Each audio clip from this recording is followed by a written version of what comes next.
Eu vou lhe contar uma que você vai gostar de sua terra. Você sabe onde é Xique-Chique? Xique-Chique era Pernambuco. Interior, Inclusive, todo o oeste do São Francisco pertencia a Pernambuco. Pernambuco era pra ser, porra, o estado. Como a Bahia faz fronteira com 8 estados. Quem fazia fronteira com 8 estados era Pernambuco. Pernambuco fazia fronteira com Minas, porra. Essa história é de sua terra. Você já ouviu falar de um cara chamado Horácio de Matos? Não.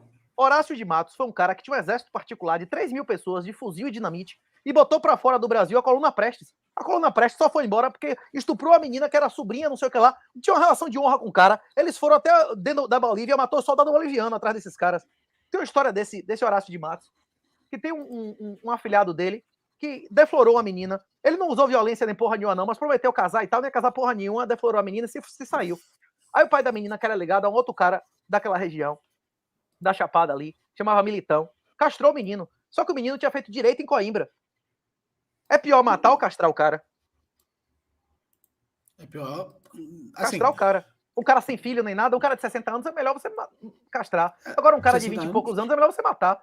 É isso. Aí os caras foram perseguir o cara que tinha castrado o menino. E aí ele fugiu pra terra dos família dele, que era Xique-Chique. Foi uma perseguição de quase 400 quilômetros. E no final, depois pesquisa na internet aí, crucificação de Xique-Chique. Tem uma porrada de historiador que discute isso e tal. E aí pegaram o cara e disseram assim, olha, você castrou o menino de 20 e poucos anos sem filho. Você vai acabar com a raça desse cara. Ele não vai poder ter mais filho por sua causa. Eu não vou castrar você. Você tem filho, tem neto, eu não vou sair matando seus filhos. A gente tem que fazer uma coisa muito especial pra você. O que você faria, Malboro, pra compensar? O cara castrar seu único filho? Porra, não sei não, velho. Só na Crucificação. situação. Crucificação. Crucificar? Pode ser, velho. Crucificaram na praça principal da cidade, da mãe e pai, a porra toda. Disseram, olha, a gente vai voltar aqui daqui a 15 dias. Se não tiver o corpo dele aqui, a gente vai matar todo mundo. Seu pai, sua mãe, todo mundo vai ver você morrer. Se alguém te ajudar, vai morrer a cidade inteira. Exatamente. Sabe o que eu penso? Pra ser sincero, eu nunca tinha ouvido a crucificação de Xique-Chique. O quê? Nunca tinha ouvido. Não, crucificação especial, não é isso ou não? Específico. Vou ser sincero. Eu particularmente, tem muita gente no chat que olha isso com certa estranheza. Eu não olho muito estranheza, por quê?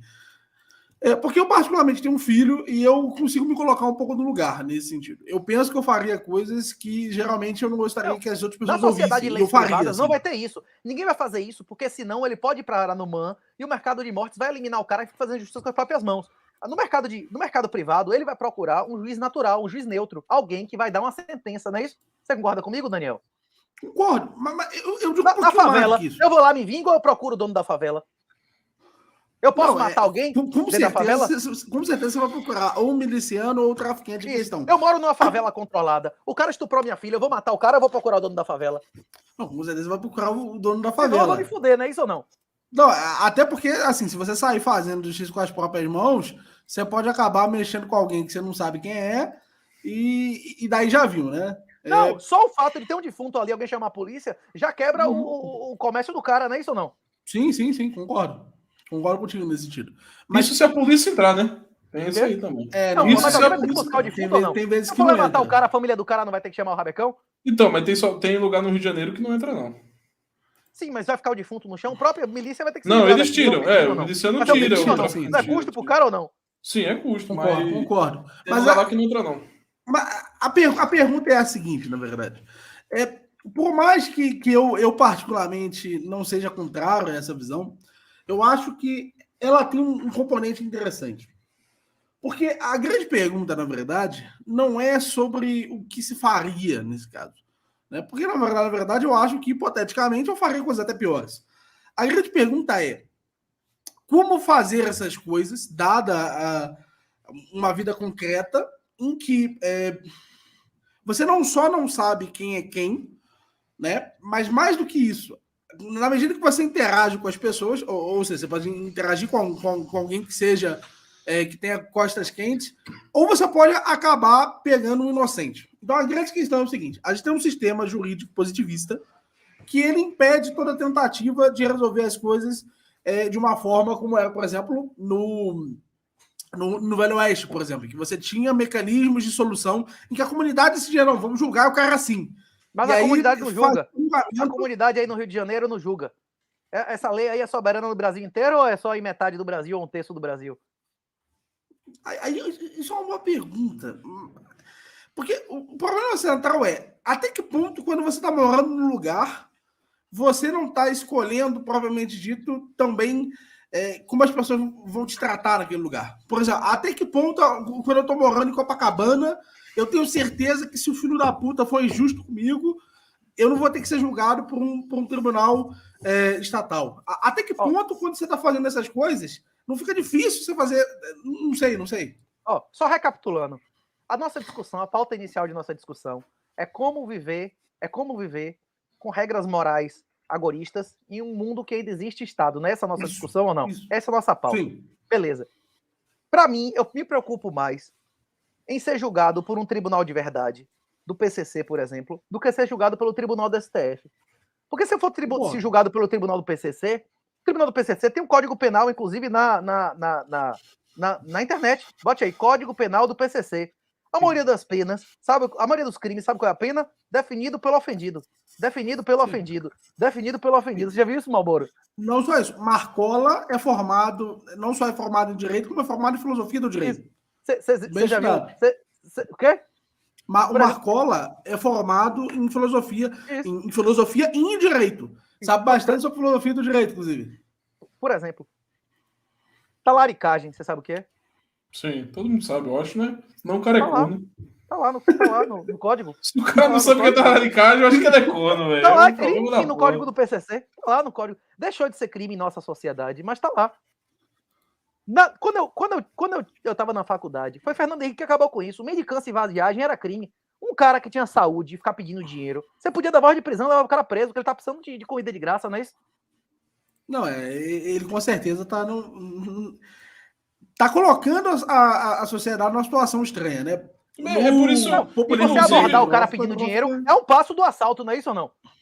Sim. Inclusive, se você for ver, a ideia inicial dos hospícios com a Igreja Católica era justamente pegar a cara desse, o cara tá pedindo esmola saudável, poder trabalhar, perguntar pro cara por que ele tava pedindo esmola. Ele dizia, eu não quero trabalhar. Ele dizia, esse cara é doido, tem que internar ele que ele não tá normal, não. Aí levava o cara pro hospício pra ser tratado. A questão, dependendo da época, os caras pegavam ele como escravo, não é isso? Dependendo da época, o cara desse sopa assim na rua. Alguém ia pegar, encher de pau, meter uma corrente e vender o cara, não é isso? Ou não? Dependendo da época, sim. Mas geralmente esse cara assim, meio sem sentido assim, era tratado como doido. Hoje em dia é só tratado como doido quem come merda escuta a voz. Mas a pergunta, na verdade, é muito simples para mim. Tem muita gente que quer viver numa sociedade libertária. E eles não se dão conta que, se eles querem viver numa sociedade libertária, não existe a polícia, a classe decisória. Eles mesmos vão ter que executar suas decisões. Não, tem várias. Se você hoje. Tem várias polícias. Tem a polícia do PCC, tem a polícia do STF. Você tem que respeitar a porra e evitar ter pepino com essa porra aí, não é isso? Tem um sentimento geral dos libertários. Tem um sentimento geral dos libertários que eles vão morar em uma região.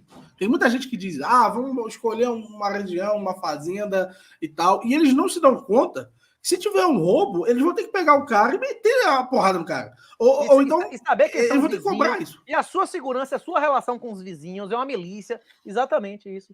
Isso porque, por exemplo, tem um monte de cara aí, por exemplo, que tá querendo fazer organização de empresa libertária para os caras fazerem negociação entre si.